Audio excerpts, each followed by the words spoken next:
Hello everyone, this is Kanika Sharma from Jai Shri Shyam class. Welcome to you all.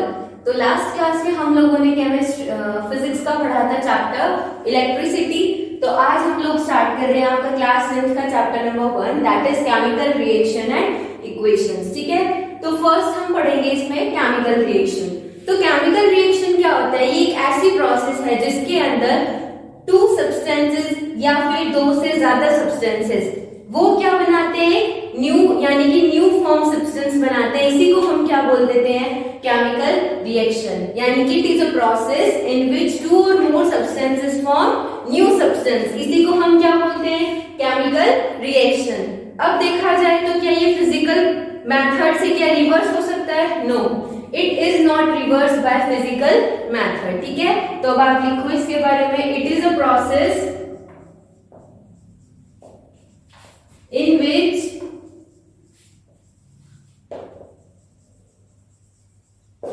two or more substances क्या form कर लेते हैं? Form new substance. इसी को हम क्या बोलते हैं? Chemical reaction. ठीक है, अब इसके अंदर क्या आता है? क्या ये रिवर्स हो सकती है? नहीं, it is not reverse by physical methods. ठीक है, ये हो गया. अब है जो केमिकल रिएक्शन है वो किन किन चीजों में इन्वॉल्व, यानी कि केमिकल रिएक्शन इन्वॉल्व इन, जैसे कि फर्स्टली क्या होता है आपका? केमिकल रिएक्शन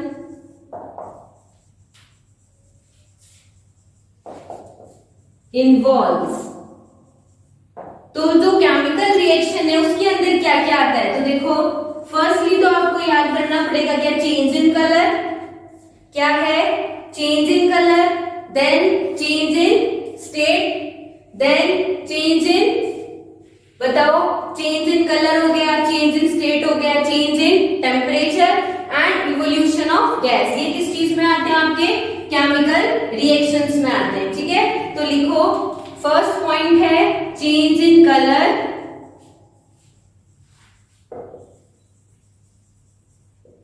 सेकेंड क्या है? Change in temperature.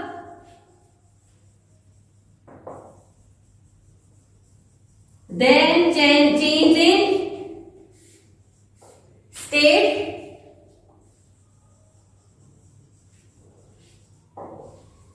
And then evolution of gas. ठीक है, evolution of gas. ये हो गया आपका केमिकल रिएक्शन में. तो फर्स्टली हमने क्या पढ़ा कि केमिकल रिएक्शन क्या होता है? तो देखो, ये एक ऐसी प्रोसेस है जिसके अंदर टू और मोर सब्सटेंसेस, यानी कि it is a process in which two और मोर सब्सटेंसेस क्या फॉर्म कर लेते हैं? न्यू सब्सटेंस को फॉर्म कर लेते हैं. इसी को हम बोलते हैं केमिकल रिएक्शन. ठीक है, नेक्स्ट है it is not represented by physical, it is not reverse by physical methods. यानी कि किससे रिवर्स नहीं हो सकता है? रिवर्स का मतलब वापस नहीं आ सकता है फिजिकल मेथड से. ठीक है, नेक्स्ट है कि जो केमिकल रिएक्शन है इनके अंदर क्या क्या इन्वॉल्व है. तो फर्स्टली है change in colour, then change in temperature, change in state and evolution of gas. ठीक है, ये हो गया आपका केमिकल रिएक्शन इन्वॉल्व. अब देखते हैं कि भाई हमारी केमिकल रिएक्शंस है वो अपनी जो डेली लाइफ है उनके अंदर कौन कौन सी होती हैं. ठीक है, तो नेक्स्ट हेडिंग डालो, chemical reactions happens in our daily life. Chemical reaction happens in our daily life. तो बताओ, डेली लाइफ में केमिकल रिएक्शंस आप कौन कौन सी देखते हो? बताओ, कुछ एग्जांपल्स दो. Digestion of food chemical reaction है. ठीक है, and then breathing, sorry, respiration, ये किस में आ गया आपका? ये भी केमिकल रिएक्शन में आ गया. Then rusting of iron and formation of curd, ये सब किस चीज में आ गया आपका? केमिकल रिएक्शंस में. किस कहाँ जो आप क्या है डेली लाइफ में यूज करते हो, ठीक है। तो फर्स्ट लिखो डाइजेशन ऑफ फूड, इसमें क्या होता है केमिकल रिएक्शन का एग्जाम्पल है ये आपके डेली लाइफ का। देन रेस्पिरेशन,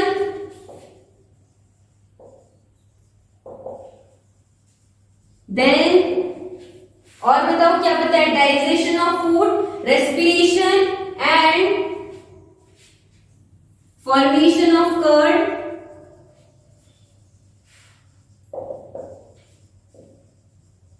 और क्या हो सकता है rusting of iron, rusting of iron.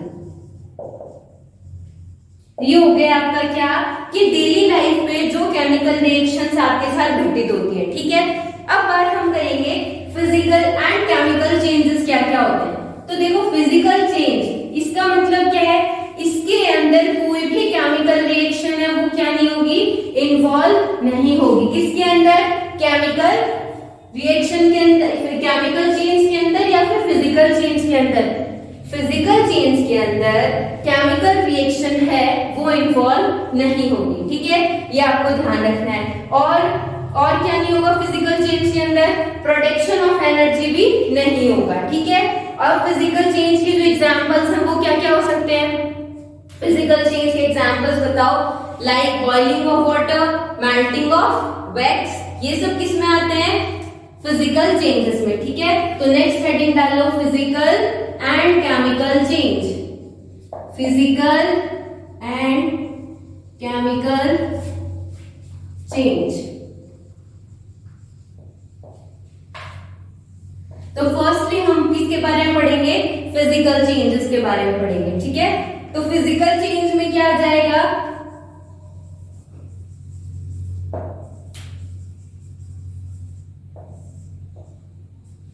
Physical change do not involve any chemical reaction, ठीक है। तो ये लिखो it does not involve any chemical reaction. क्यों, क्योंकि ये क्या है, फिजिकल चेंज है, ठीक है। It does not involve any chemical reaction.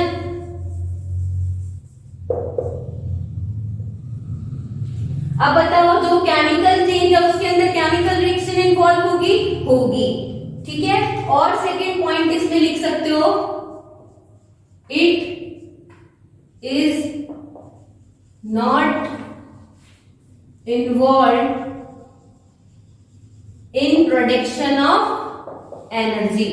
क्या बोला है मैंने, it is not involve in production of energy, यानी कि एनर्जी में क्या हो जाएगी, इन्वॉल्व नहीं होगी, यानी कि एनर्जी के प्रोडक्शन में जो फिजिकल चेंज है वो इन्वॉल्व नहीं होगा। यानी कि सीधी सी बात याद रखो कि जो फिजिकल चेंज है वो किसी भी एनर्जी का क्या नहीं करेगा, प्रोडक्शन नहीं करेगा, ठीक है। अब इसके एग्जांपल्स की बात कर लेते हैं।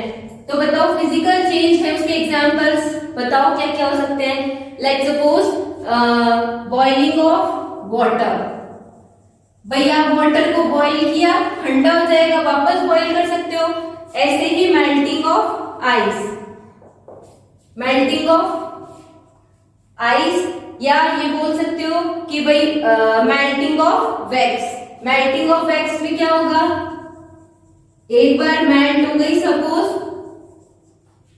देन वो वापस किसमें हो जाएगी, मेल्ट के बाद हम उसको क्या वापस कर सकते हैं, ठीक है। तो इसलिए वो किसमें आ गया आपका फिजिकल चेंज में। क्या क्या एग्जांपल है, boiling of water, melting of wax, ये सब किसमें आ गए आपके फिजिकल चेंज में। अच्छा ये बताओ जो फॉर्मेशन ऑफ कर्ड है क्या वो फिजिकल चेंज में आ सकता है क्या, जो फॉर्मेशन ऑफ कर्ड है वो फिजिकल चेंज में आ सकता है क्या, नहीं आएगा। क्यों, कर्ड के बाद कर्ड बन गई लाइक सपोज, तो कर्ड के बाद क्या वापस हमको मिल्क मिल जाएगा, नहीं ना।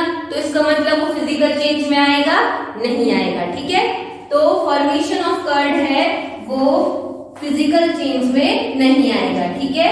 नेक्स्ट आप हेडिंग डालो केमिकल चेंज। फिजिकल चेंज तो हमने पढ़ लिया, अब हमें पढ़ना है केमिकल चेंज। केमिकल चेंज, अब बताओ केमिकल चेंज है क्या उसके अंदर केमिकल रिएक्शन इन्वॉल्व होगी। क्यों? क्योंकि फिजिकल चेंज में तो हुई नहीं है, तो केमिकल में तो होनी है, ऐसे याद रख सकते हो। तो इन्वॉल्व केमिकल रिएक्शन। अब ये बताओ कि यहाँ पे क्या प्रोडक्शन ऑफ एनर्जी होगी? होगी। फिजिकल चेंज में नहीं थी ना, it is not involve in production of energy, पर यहाँ पे होगी। किसमें? केमिकल चेंजेस में। ठीक है, अब इसके एग्जांपल्स हैं, वो देख लो क्या है। बताओ यहाँ पे एग्जांपल फॉर्मेशन ऑफ कर्ड आ सकता है, फॉर्मेशन ऑफ कर्ड। और दूसरा क्या दे सकते हो? Rusting of iron. भाई लोहे पे अगर जंग लग जाता है तो क्या वापस वो वैसे ही थोड़ी ना बन जाता है? Rusting of iron. और क्या बोल सकते हो? और बर्निंग ऑफ कोल, यानी कि कोयले का जलना। ये भी किस में आ गया? आपके केमिकल चेंज में आ गया।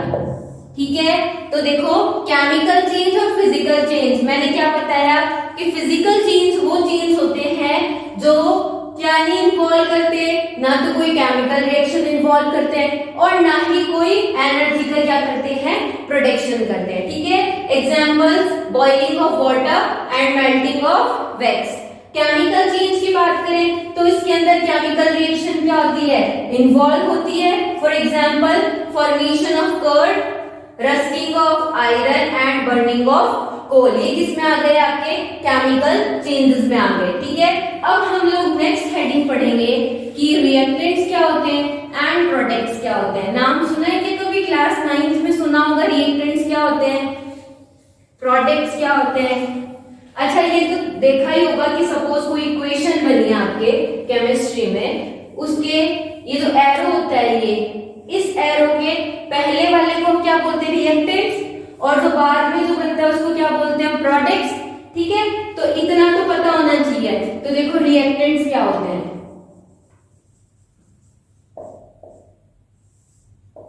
तो रिएक्टेंट के बारे में हम क्या बोलेंगे कि रिएक्टेंट्स वो होते हैं जो किसमें पार्टिसिपेट करते हैं? किसमें पार्टिसिपेट करते हैं? बताओ, किसी भी केमिकल रिएक्शन में। ठीक है, तो लिख सकते हो इन्वॉल्व इन केमिकल रिएक्शन। ये क्या हो गए? आपके रिएक्टेंट्स। ठीक है, रिएक्टेंट के बारे में पता चला कि रिएक्टेंट्स क्या होते हैं। रिएक्टेंट्स वो होते हैं जो केमिकल रिएक्शन में क्या करते हैं? इन्वॉल्व होते हैं। ठीक है, और प्रोडक्ट्स क्या हो जाएंगे? प्रोडक्ट्स वो हो जाएंगे जो सब्सटेंस क्या होता है लास्ट में, यहाँ पे एरो के बाद में जो सब्सटेंस फॉर्म होता है उसको हम क्या बोलते हैं? प्रोडक्ट्स बोलते हैं। ठीक है, कुछ प्रॉब्लम यानी कि रिएक्टेंट्स। रिएक्टेंट्स तो क्या हो गए? जो इन्वॉल्व होंगे किसमें? केमिकल रिएक्शंस में। और प्रोडक्ट क्या हो गए? जो एरो के बाद में जो फॉर्म्ड सब्सटेंस होता है उसको हम क्या बोलते हैं? प्रोडक्ट्स बोलते हैं। ठीक है, तो नेक्स्ट डालो प्रोडक्ट्स। प्रोडक्ट्स क्या हो गया? Formed substance, formed substance in a chemical reaction. Formed substance in a chemical reaction is called product. ठीक है, अब जैसे फॉर एग्जांपल हम एग्जांपल लेते हैं कि बर्निंग ऑफ मैग्नीशियम रिबन। आपके एग्जांपल दे रखा है, किस चीज का बर्निंग है एग्जांपल में? Burning of magnesium ribbon. अब ये जो मैग्नीशियम रिबन है वो कहां बर्न हो रहा है? किसकी प्रेजेंस में? In presence of air. In presence of air. Air को यहां पे हम और क्या बोले? ऑक्सीजन। ठीक है, और क्या बना लेगा ये? MgO बना लेगा। क्या बना लेगा? Magnesium oxide. तो जब हमने लिखा कि बर्निंग हो रही है किसकी? मैग्नीशियम रिबन की। किसकी प्रेजेंस में? ऑक्सीजन की प्रेजेंस में। तो हम क्या लिख सकते हैं? Mg plus O2। Magnesium ribbon है वो किसकी प्रेजेंस में बर्न हो रहा है? ऑक्सीजन की, एयर की। तो क्या बन जाएगा? MgO। अच्छा बताओ कि यहाँ पे रिएक्टेंट्स कौन से और प्रोडक्ट कौन से हैं। मैंने क्या लिखा, जो केमिकल रिएक्शन में इन्वॉल्व होते हैं, यानी कि किसी भी प्रोडक्ट को फॉर्म करने के लिए जो भी इन्वॉल्व होते हैं उसको हम क्या बोलते हैं, रिएक्टेंट्स बोलते हैं। तो अब इसमें से मुझे बताओ कि रिएक्टेंट्स कौन से हैं और प्रोडक्ट्स कौन से हैं। बताओ रिएक्टेंट्स कौन से हैं और प्रोडक्ट्स कौन से हैं। बताओ कौन से हैं, कि प्रोडक्ट्स कौन से और रिएक्टेंट्स कौन से हैं। लेफ्ट वाले तो क्या होगा यहाँ पे आपके रिएक्टेंट्स, और ये क्या हो गए आपके प्रोडक्ट्स। तो ये जो आपका रिएक्टेंट है इसका मतलब क्या है कि जो रिएक्टेंट्स होते हैं वो केमिकल रिएक्शन में क्या करते हैं, पार्टिसिपेट करते हैं। ये बोल सकते हो टेक्स पार्टिसिपेट या फिर इन्वॉल्व इन केमिकल रिएक्शन। किस चीज को फॉर्म करने के लिए, प्रोडक्ट्स को, यानी कि ये तो क्या हो गए आपके रिएक्टेंट्स, यानी कि which take parts in chemical reaction, ये तो गए आपके रिएक्टेंट्स। एंड प्रोडक्ट्स कौन सा हो गया, जो आपका फॉर्म्ड हुआ है सब्सटेंस, उसी को हम क्या बोल देते हैं, प्रोडक्ट। ठीक है, ये हो गया। अब एग्जांपल के थ्रू बता दिया ये कि burning of magnesium ribbon in presence of air, तो मैग्नीशियम ये था oxygen and it forms MgO, magnesium oxide. ठीक है, अब नेक्स्ट हेडिंग डालो, केमिकल रिएक्शंस तो हमने पढ़ लिया, अब केमिकल इक्वेशंस क्या होती है वो देखो।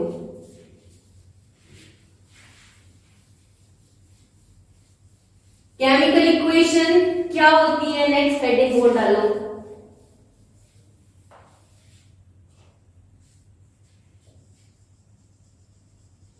तो केमिकल इक्वेशंस क्या होती है, केमिकल रिएक्शन को रिप्रेजेंटेशन करने को ही हम क्या बोलते हैं, केमिकल इक्वेशन। मैंने क्या बोला कि it is a representation of chemical reaction, इसी को हम क्या बोलते हैं, केमिकल इक्वेशन। यानी कि केमिकल इक्वेशन में को पूछे कि क्या होता है तो हमें क्या बताना है, रिप्रेजेंटेशन करना, किसका, केमिकल रिएक्शन का। इसमें ही क्या होता है, केमिकल इक्वेशन, इसी को बोलते हैं। तो लिखो रिप्रेजेंटेशन ऑफ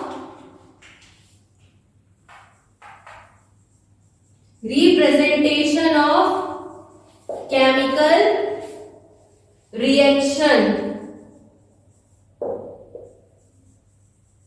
यानी कि केमिकल रिएक्शन का क्या हो रहा है, रिप्रेजेंट कर रहे हैं हम केमिकल रिएक्शन को, और हम क्या करते हैं इसके अंदर, यूज ऑफ सिंबल्स। किसका यूज करते हैं हम, सिंबल्स का यूज करते हैं to represent the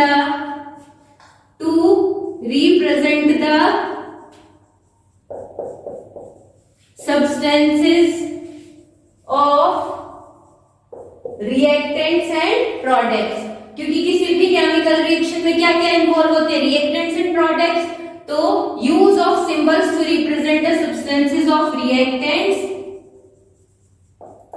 end products. ठीक है, अब जैसे कि सपोज किसी भी, जैसे मैग्नीशियम है तो इसकी फिजिकल स्टेट अपने को पता है क्या होती है, सॉलिड होती है। तो ये एस जो लिखा है ना, ये क्या इसका फिजिकल स्टेट है। तो और क्या रिप्रेजेंट करते हैं, representation of physical state of any substance, representation of physical state of any substance, इसी को हम क्या बोलते हैं, chemical equation of any substance. Like जैसे कि अगर आपको किसी भी केमिकल इक्वेशन में क्या दिख जाए, एस लिखा हुआ, उसको तो हम क्या बोलते हैं, इसका मतलब सॉलिड। अगर क्या दिख जाए, लिक्विड दिख जाए, एल, इसको हम क्या बोलेंगे, लिक्विड। अगर क्या दिख जाए, जी दिख जाए, तो इसको हम क्या बोलेंगे, गैस। अगर एक क्यू लिखा हुआ मिले, यानी कि इसको हम क्या बोलेंगे, एक्वस। ठीक है, तो ये क्या हो गई आपकी केमिकल इक्वेशन। अब इस केमिकल इक्वेशन का लेट सपोज एग्जांपल लेते हैं। तो एग्जांपल जैसे हमने लिया ये मैग्नीशियम का ले लेते हैं, प्लस O2, तो क्या बना लिया इसमें MgO बना लिया। तो बताओ मैग्नीशियम क्या है, सॉलिड है, लिक्विड है, क्या एक्वस है या गैस है? तो यहाँ पे हम लिखेंगे इसको सॉलिड। तो ये क्या है, मैग्नीशियम की फिजिकल स्टेट है S रिप्रेजेंट्स टू सॉलिड, ठीक है।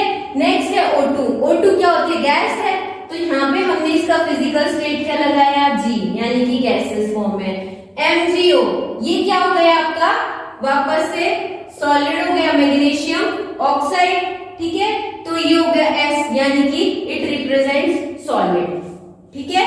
तो ये हो गया आपका एग्जाम्पल। नेक्स्ट हम बात करें कि ये केमिकल इक्वेशन का तो देख लिया, कि अब बात करें हम बैलेंसिंग ऑफ इक्वेशन। किसकी बात करनी है, बैलेंसिंग ऑफ इक्वेशन की।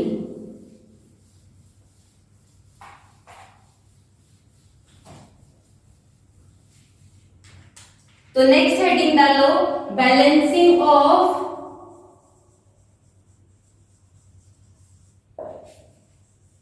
इक्वेशन।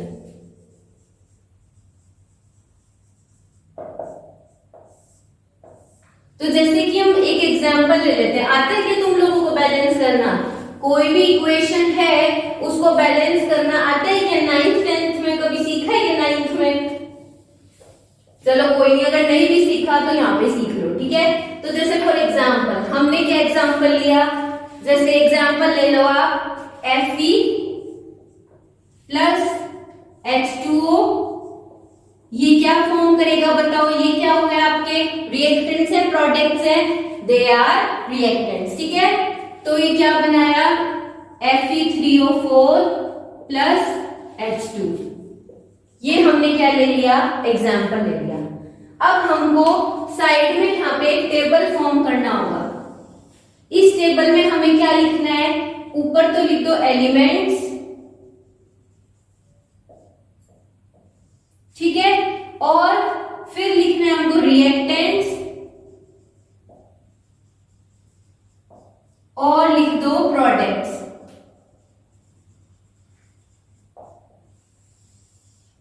तो देखो अब जैसे रिएक्टेंट्स है तो उसमें क्या क्या इन्वॉल्व है, प्रोडक्ट्स में क्या क्या इन्वॉल्व है। जैसे कि एलिमेंट्स बताओ कौन कौन सा है, फर्स्ट है आपका Fe ले लिया, और क्या है हाइड्रोजन ले लिया, और क्या है ऑक्सीजन, और बताओ और कुछ भी है क्या, ये दो ही है, तीन ही है सिर्फ, Fe हो गया, हाइड्रोजन हो गया और ऑक्सीजन हो गया।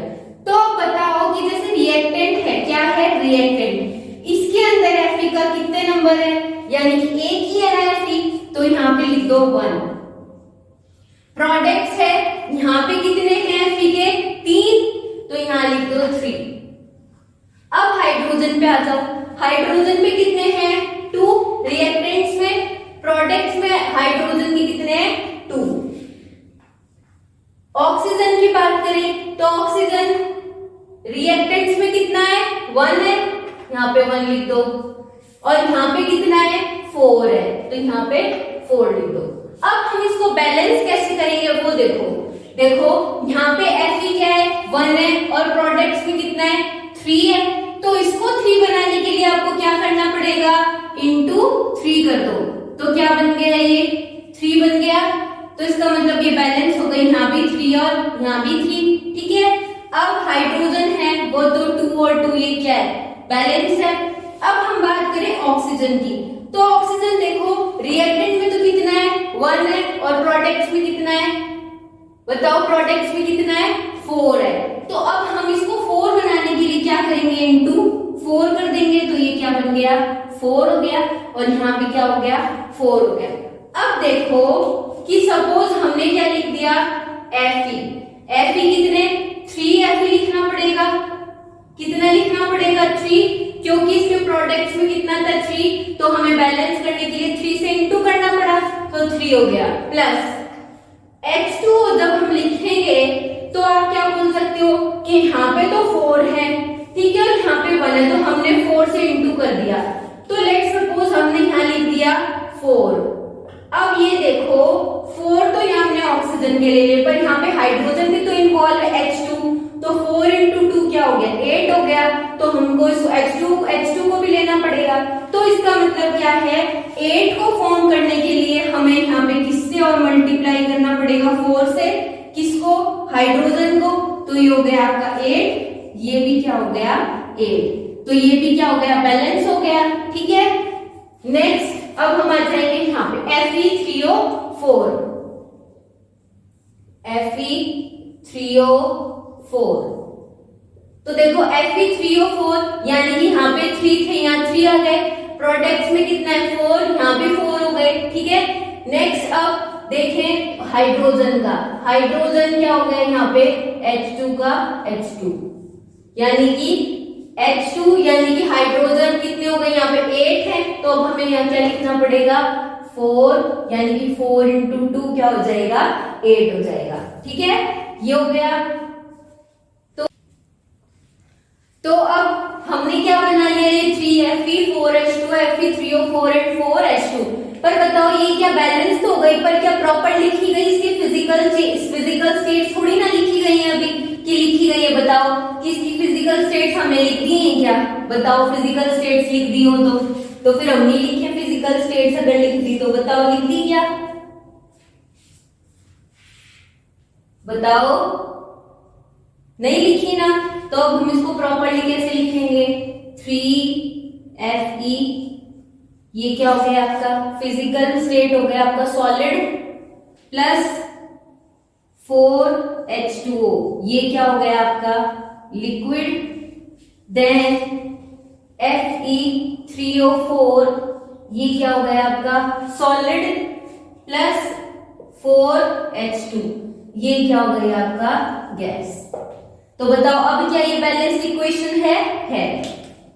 तो ये समझ में आया क्या बैलेंस कैसे किया हमने किसी भी इक्वेशन को, जैसे कि इक्वेशन थी हमने इसको बैलेंस कैसे किया। अब एग्जांपल नंबर जैसे हम लेते हैं सेकंड एग्जांपल लो, एग्जांपल नंबर 2 कौन सा ले, मैग्नीशियम का ले लेते हैं। जैसे कि Mg + O2, what it forms MgO।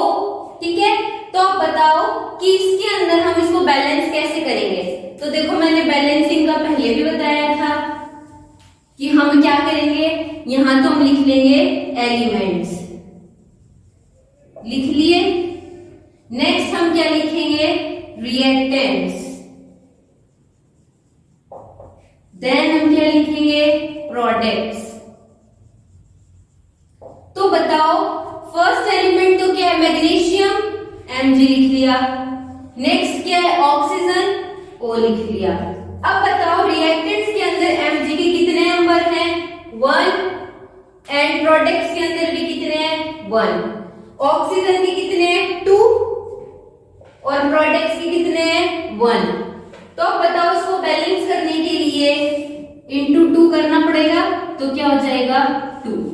ठीक है, ये बैलेंस है, ये है। तो अब हम क्या लिखेंगे, Mg + O2, what it forms, बताओ क्या बनाएगा 2MgO। बताओ सही है इक्वेशन या नहीं है। Mg + O2, what it forms 2MgO। बताओ ये इक्वेशन सही है या नहीं है, ये बताओ ये इक्वेशन सही है या फिर नहीं है, बताओ। हमने यहाँ पे क्या करा था, हर चीज को बैलेंस किया था ना। तो अब देखो यहाँ पे जब MgO कितना लग रहा है 2 लग रहा है, तो जब 2 लग रहा है तो यहाँ पे भी कुछ आना चाहिए, बैलेंस तो हुई नहीं है। तो हम क्या करेंगे, जब यहाँ पे क्या आ रहा है 2Mg, यानी कि मैग्नीशियम के भी 2 है तो यहाँ पे 2 लगना चाहिए, तो हम इसको क्या कर देंगे 2 से मल्टीप्लाई। अब क्या हो गई है आपकी बैलेंस हो गई। तो अब हम क्या लिखेंगे इसको लास्ट में 2Mg, इसका फिजिकल स्टेट क्या है solid, plus O2, what it forms 2MgO। अब बताओ ये MgO है, ये सॉलिड है या अब ऑक्सीजन है, ये हो गया गैस। अब ये जो MgO है ये बताओ क्या गैस लिखूं, लिक्विड लिखूं, सॉलिड लिखूं, क्या लिखूं बताओ क्या होगा, ये सॉलिड होगा, लिक्विड होगा कि गैस होगा, क्या होगा,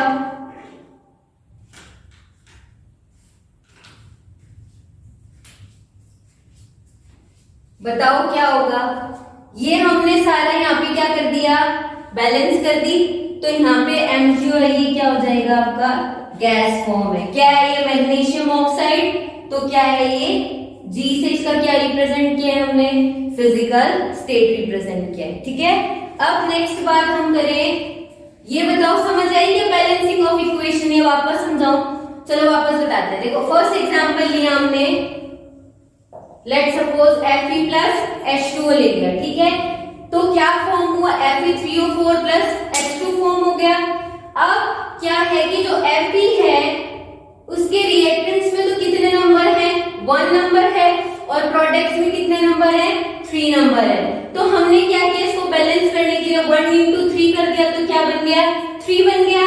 अब बात हम करें हाइड्रोजन की, तो हाइड्रोजन के रिएक्टेंट्स में कितने, 2 है, और प्रोडक्ट्स में कितने हैं, प्रोडक्ट्स में भी 2 है। ठीक है, ऑक्सीजन की बात करें तो कितने हैं, 1 है रिएक्टेंट में, और प्रोडक्ट्स में कितने, 4 है। तो इसको बैलेंस करने के लिए हमने क्या किया, 1 into 4, तो 4 हो गया, ये हो गई आपकी बैलेंस। तब हमने क्या किया कि Fe है, 3 जब किसमें थे, प्रोडक्ट्स में थे, तो हमने रिएक्टेंट को भी बैलेंस करने के लिए यहाँ 3 लगा दिया।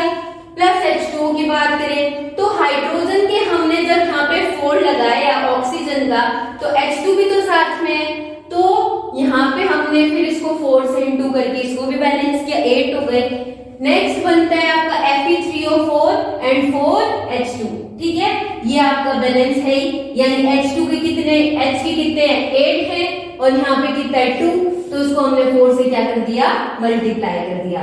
तो आपकी बैलेंस क्या होगा, 3Fe plus 4H2, it forms Fe3O4 and 4H2। ये हो गया आपका फर्स्ट बैलेंसिंग रिएक्शन। नेक्स्ट है Mg plus O2, what it forms, MgO। तो मैग्नीशियम का तो कितना है, रिएक्टेंट में 1 है, और प्रोडक्ट्स में भी कितना है, 1 है।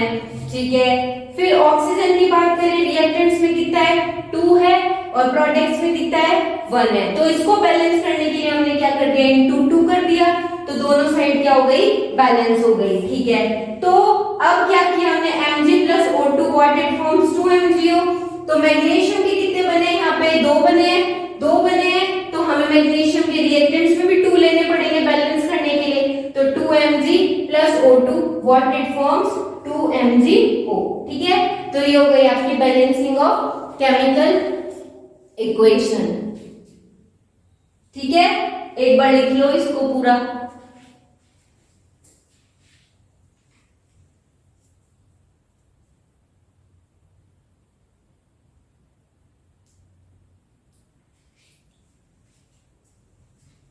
हो गया। नेक्स्ट अब हम लिखेंगे कि भाई हम लोगों को इसकी जरूरत क्यों पड़ी, कि ये जो बैलेंसिंग है इक्वेशन, हमें इसकी जरूरत क्यों पड़ी, बैलेंसिंग ऑफ इक्वेशन की हमको जरूरत क्यों पड़ी। ये जो मैग्नीशियम ऑक्साइड है, ये यहाँ पे सॉलिड लिखा जाएगा या गैस लिखा जाएगा, बताओ। ये यहाँ पे S आएगा, सॉलिड। देखा ही नहीं आप लोगों ने ढंग से कि ये सॉलिड गैस, यहाँ पे आएगा S। ठीक है, अब हम नेक्स्ट बात करें कि हम लोगों को इसकी जरूरत ही क्यों पड़ी, यानी कि नीड क्या है किसकी, बैलेंसिंग ऑफ इक्वेशन की, है ना। तो देखो जैसे कि आपका लॉ ऑफ कंजर्वेशन ऑफ मास है, क्या है, लॉ ऑफ कंजर्वेशन ऑफ मास। इसके अंदर हमने क्या देखते हैं कि जैसे मैटर है वो क्या है, neither be created nor be destroyed. इसी को हम क्या बोलते हैं, क्या बोलते हैं, बताओ, law of conservation of mass. तो क्वेश्चन है, why do we need balancing of chemical equation, कि हम लोगों को जरूरत क्यों पड़ी। तो देखो जैसे कि आपने लिखा first law of conservation of mass, तो law of conservation of mass आपका क्या बोलता है, 9th क्लास का ये तो पढ़ा हुआ है, law of conservation of mass.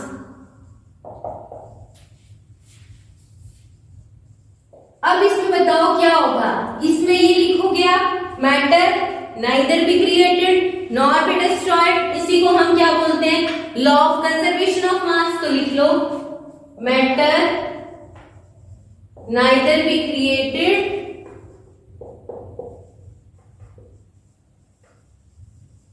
nor be destroyed। इसी को हम क्या बोल देंगे, आपकी लॉ ऑफ कंजर्वेशन ऑफ मास। ठीक है, तो ऐसे ही हमें ध्यान रखना पड़ेगा कि नंबर ऑफ एलिमेंट्स जितने भी इन्वॉल्व हुए हैं, नंबर ऑफ एलिमेंट्स किसमें, किसी भी केमिकल रिएक्शन में number of elements involve in a chemical reaction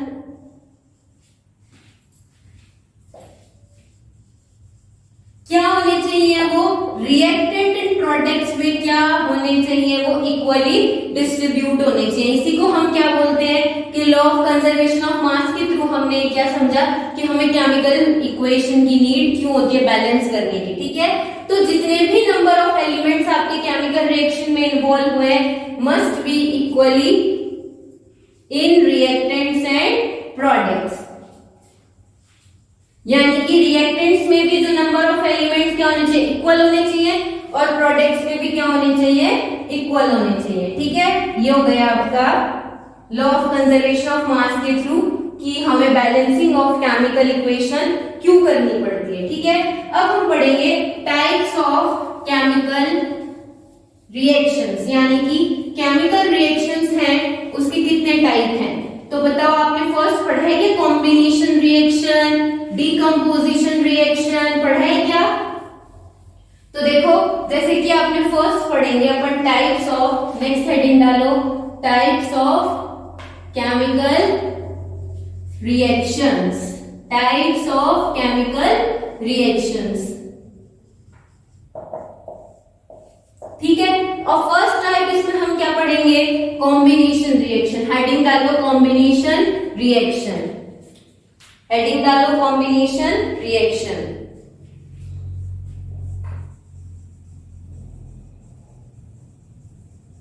तो इस कॉम्बिनेशन रिएक्शन में हम क्या पढ़ेंगे कि सपोज दो या दो से ज्यादा क्या है, रिएक्टेंट्स है।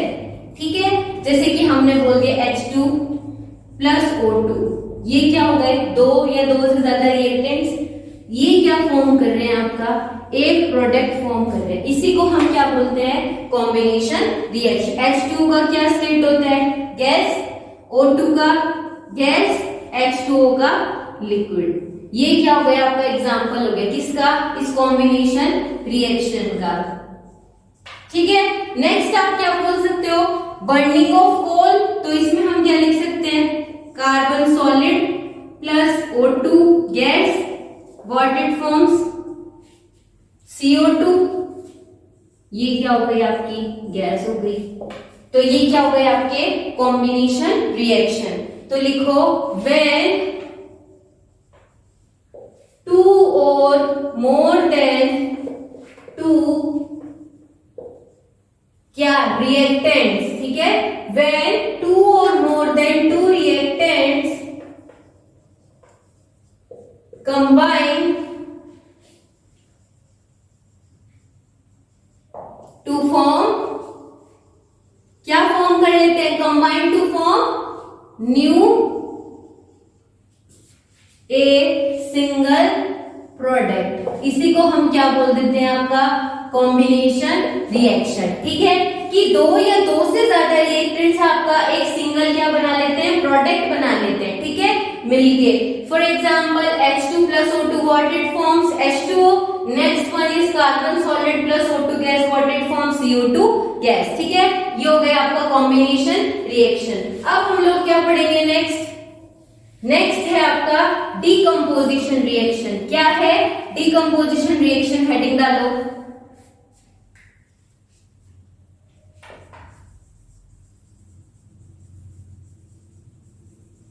Decomposition reaction.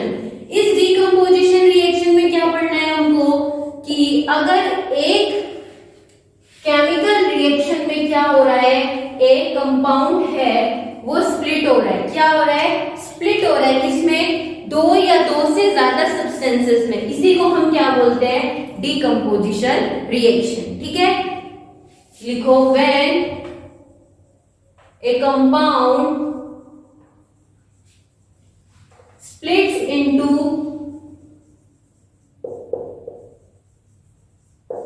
two or more substances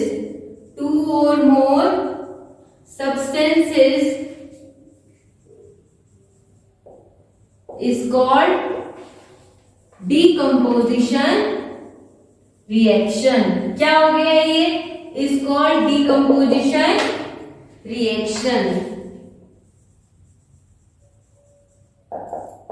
ठीक है, अब एग्जाम्पल की बात करें, जैसे तो CaCO3 है, जैसे वो क्या किसमें ब्रेक डाउन होगा?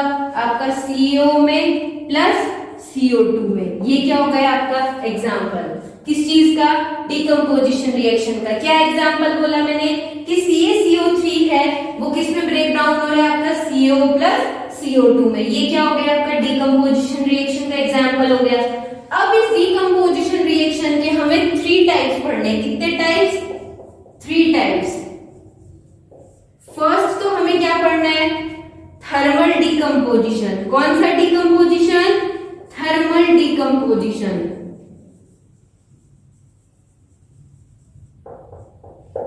ठीक है, नेक्स्ट हमको क्या पढ़ना है?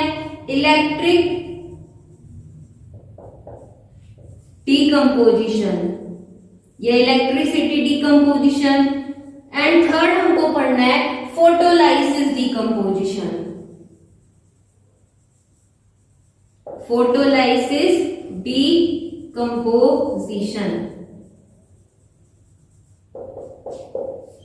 ठीक है, तो हम क्या पढ़ेंगे? जैसे कि थर्मल डिकम्पोजिशन है, तो थर्मल का मतलब क्या हो गया यहाँ पे? हीट से, यानी कि ऐसा डिकम्पोजिशन जो किसकी प्रेजेंस में हो? थर्मल डिकम्पोजिशन में हम क्या बोलेंगे कि थर्मल डिकम्पोजिशन क्या है? हेडिंग डालो यहाँ पे, थर्मल डिकम्पोजिशन। तो थर्मल डिकम्पोजिशन में क्या है कि ऐसा डिकम्पोजिशन जो किसकी प्रेजेंस में हो रहा है? हीट की प्रेजेंस में हो रहा है। किसकी प्रेजेंस में? हीट की प्रेजेंस में। इसी को हम क्या बोलते हैं? Thermal decomposition. ठीक है, तो लिखो decomposition which takes place, decomposition which takes place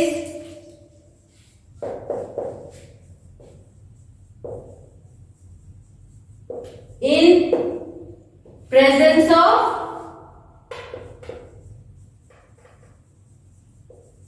heating। इसी को हम क्या बोलेंगे? Thermal decomposition. समझ में आया?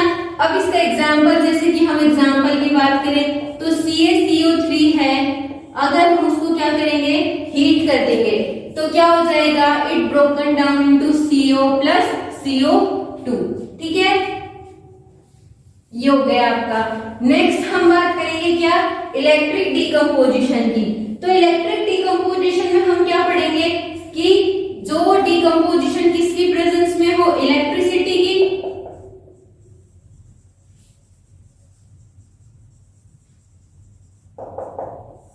तो इसमें लिखो decomposition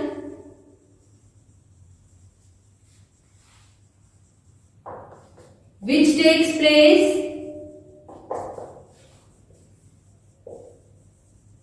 in presence of electricity, in presence of electricity। ठीक है, एग्जाम्पल क्या हो गया इसका? जैसे कि H2O है liquid, it broken down into in the presence of electricity। किसमें ब्रेक डाउन हो जाएगा ये? H2 में प्लस O2 में। ठीक है, नेक्स्ट है आपका फोटोलाइसिस, यानी कि फोटो डिकम्पोजिशन। फोटोलाइसिस डिकम्पोजिशन, इसके अंदर क्या होगा कि जो डिकम्पोजिशन किसकी प्रेजेंस में हो रहा है? फोटो, किसकी प्रेजेंस में? सनलाइट, यानी कि फोटो। फोटो का मतलब सनलाइट। ठीक है, तो लिखो decomposition which takes decomposition which takes place in presence of sunlight। ठीक है, इसका एग्जाम्पल क्या हो जाएगा आपका AgCl, सिल्वर क्लोराइड किस में ब्रेक डाउन हो जाएगा Ag प्लस Cl2। ठीक है, Ag क्या हो गया आपका सॉलिड, क्लोरीन क्या हो गई गैस, AgCl क्या हो गया आपका सॉलिड। अब ये जो हमने लिखा है फोटोलाइसिस डीकंपोजिशन, इसके अंदर हमें ये और बोलेंगे कि ये जो फोटोलाइसिस है ना, ये जो इक्वेशन है, ये जो आपकी AgCl, ये किसमें यूज होती है, ब्लैक एंड व्हाइट फोटोग्राफी में। above equation is used in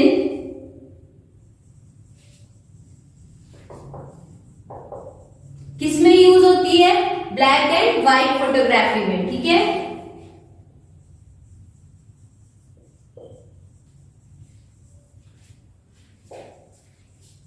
तो ये आज हमने यहां तक चैप्टर को पढ़ा। नेक्स्ट क्लास में हम इसके आगे का पढ़ेंगे, डबल डी, डिस्प्लेसमेंट, ये सब रिएक्शंस। ठीक है, तो आज तक हम लोगों ने क्या पढ़ा, टाइप्स ऑफ केमिकल रिएक्शंस में combination reaction, decomposition reaction. Decomposition के भी 3 पढ़े हैं पार्ट्स, थर्मल, देन फोटोलाइसिस और इलेक्ट्रिसिटी। ठीक है, ये पार्ट्स हो गए। और केमिकल इक्वेशंस क्या होती हैं, इसका बैलेंसिंग पढ़ा, केमिकल रिएक्शंस क्या होती हैं, नेक्स्ट हम आगे की क्लास में पढ़ेंगे। और इसका जो आज की आपका क्लास का जो भी नोट्स है, ये आपके किसमें, डिस्क्रिप्शन बॉक्स में टेलीग्राम का लिंक गिवन है, उसके अंदर आपको ये नोट्स मिल जाएंगे। ठीक है, और कोई भी प्रॉब्लम हुआ करे या आपके फिजिक्स से रिलेटेड, बायो से रिलेटेड, कुछ भी जो पढ़ा है उससे रिलेटेड कुछ प्रॉब्लम है, वो आप कमेंट सेक्शन में क्या है पूछ सकते हैं। ठीक है।